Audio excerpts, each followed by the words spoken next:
Hello everyone, I'm Dr. Ronnie Yap, Principal Dentist at Orchard Scots Dental. Orchard Scots Dental is located in Singapore. In our practice, we have 6 dentists and 12 chairs, and we focus our work mainly on smile aesthetics, tooth alignment, as well as complex restorative dentistry. So in my practice, we are always looking for ways to enhance the patient experience and also to be a bit more efficient. And I'm also quite of a technology nerd myself. So when scanners first came out, we were of course extremely attracted to it in a way. But after doing research and trying out a few scanners, we realized that it was something that really we could incorporate it in our practice, and till today, it proved to be the right decision. So let's start by looking at some case examples on how we've been using this scanner in our day-to-day practice, especially for implant planning. This is a lady that I first saw back, this is almost 19 years ago, 2005. Her main complaint was actually not the problem below, but I just wanted to highlight that because I'm going to share with you 19 years later what's going to happen to the lower front teeth. But her main complaint was actually the upper teeth. If you look closely at the radiograph, you can see areas of severe caries, and all these teeth were non-salvageable at all, one of them having a periapical lesion. So the plan was to remove both prostheses as well as to replace them with implants, 3 implants and a new bridge. So that was the plan we did, and the next slide actually shows you the 3 new implants as well as the new bridge. Patient disappeared for 18 years. So 18 years later, now she's back in my chair. My implants, fortunately, are still there. Okay, but her chief complaint now was that the teeth are a bit uneven, and she can feel that her older bridges are beginning to feel a bit shaky and a bit loose. Yeah. So let's just zoom in on the case. So you can see here that the implants seem shorter than her natural teeth.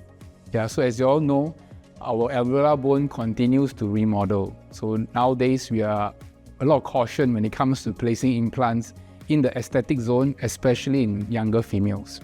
Yeah, so looking at the case as well, if we sort of look closely at the gingiva, you can see there's a lot of secondary caries. And miraculously, the lower incisor is still there after 18 years, despite all the severe bone loss that we saw earlier. Radiograph again shows lots of caries, a zoom-in view, and kind of like a similar pattern what we saw 18 years ago. Yeah, caries under the abutments, leading to periapical infection. Fortunately, the implants were still in pretty good condition.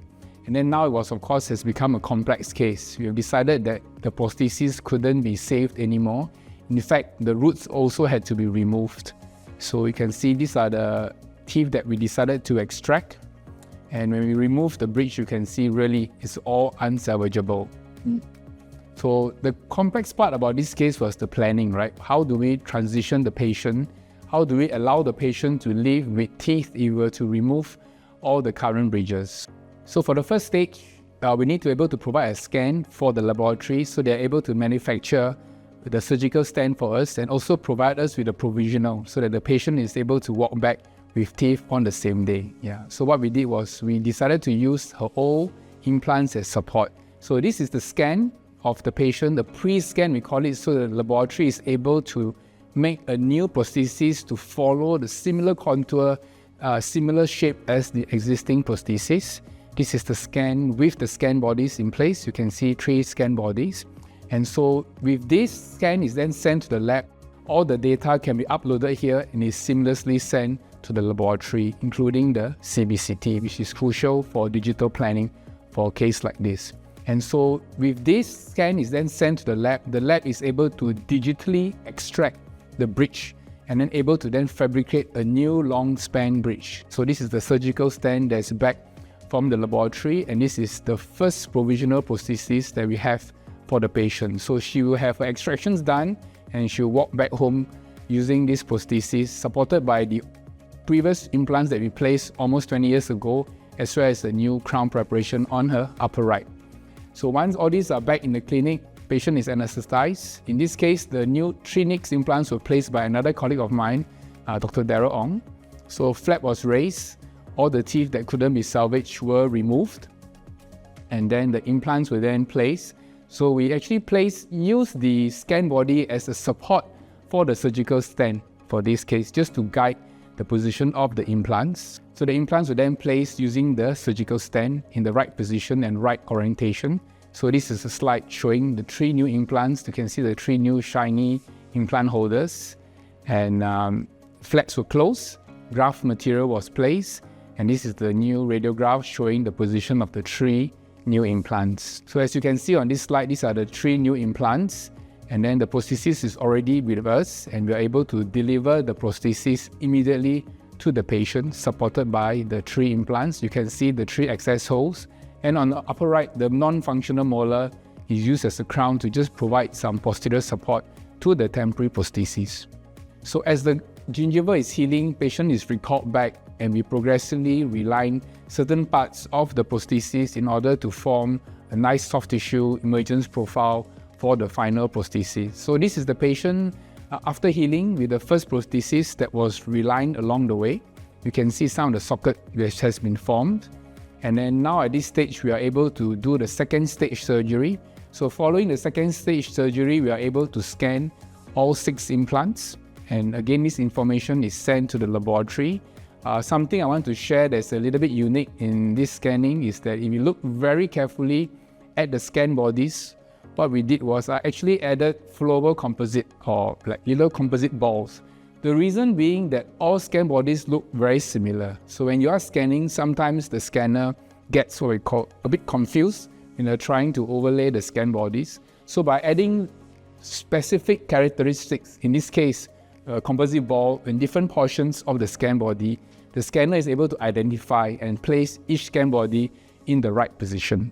And then, of course, the lab will receive all the digital models. They're now able to then prepare what we call a second prosthesis in this case. The reason being that we just expose the new implants, we want the soft tissue to heal really well around the second prosthesis. So this is just before we place the second prosthesis. You can still see the healing abutments over the 3 new implants.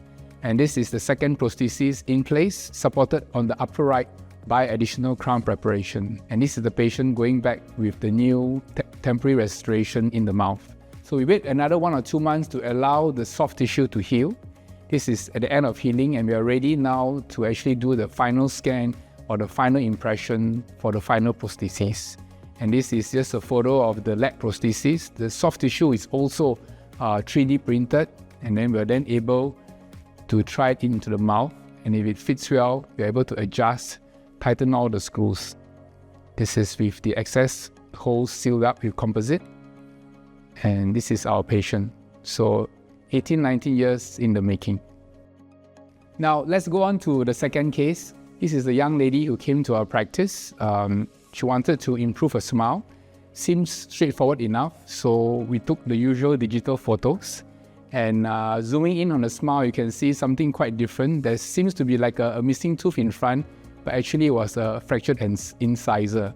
But looking even more closely, you realize that she has quite a complex bite or complex occlusion, slightly in the class 3.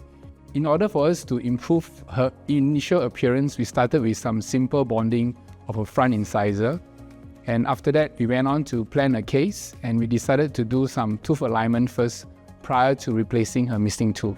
So just to share with you all the 3D planning, what we call the CleanCheck, which is a 3D simulation software for those who are not familiar. And you can see in this case, we have staged out the tooth movement to correct the reverse bite by retracting the lower anterior teeth backwards, and also by gently tipping of the front teeth forward. And this plan, we have purposely actually left some spaces or some gaps between the teeth to create restorative space, because patient really wanted to have a sort of a makeover or unique smile that she wanted to achieve. So this is just the photographs after they're done with the teeth alignment. You can see now the incisors are in class 1, and the diastema which purposely created, and this is based on some simple smile design which I will share with you quite quickly. So just a close-up of a smile after teeth alignment. And in the past, we used to use analog style to design the smile. So based on this, the laboratory is then able to design the smile. Nowadays, of course, we have much more advanced methods in terms of smile design. But long story short, this is after we have done some veneers for the patient. Just a close-up view of her before and after. And this is her with the veneers. So when everything is sort of nice and, I won't say perfect, but beautiful, patients usually start to notice, hey, there's this big black space on the lower right. Doctor, can you do something about it? Yeah.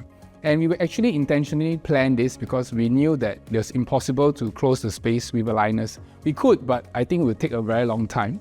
So we did discuss with her before we started, and now she was ready to go ahead with the next step, which is to place a single implant. So we went ahead with a 3D X-ray, intraoral scan, so that we could do digital planning, and we wanted to have a surgically guided implant placement. Using the iTero exocad connection, we are able to attach the CBCT as well as the scans and send it directly to the cloud, where the laboratory is able to then access all the records, and immediately, for a very seamless workflow, the lab will then be able to create a 3D surgical stand for us. So here's a photograph of the 3D surgical stand. The surgery was done by my very good colleague, Dr. Jerry Lim, which some of you all might know. And this is immediately following the implant placement. So after the implant placement, this is healing, which is on the return visit. We are about to do the scan of the implant position. So that's the healing abutment in place. Remove the healing abutment and place the scan body. Using the intraoral scanner, as you can see, we are able to get an extremely accurate reproduction of the mouth.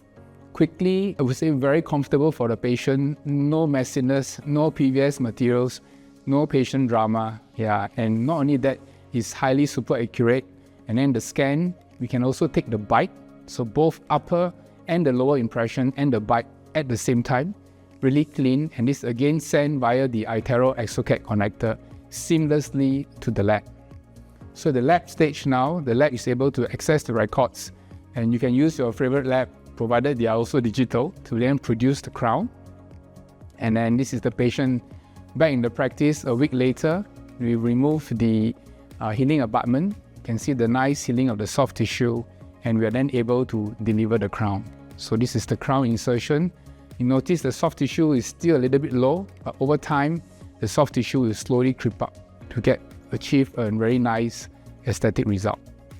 So thank you very much for listening. So I hope in today's sharing, you have already picked up some nice tips and tricks and a glimpse of our daily practice. So for us, we really have been using the full digital workflow for many, many years.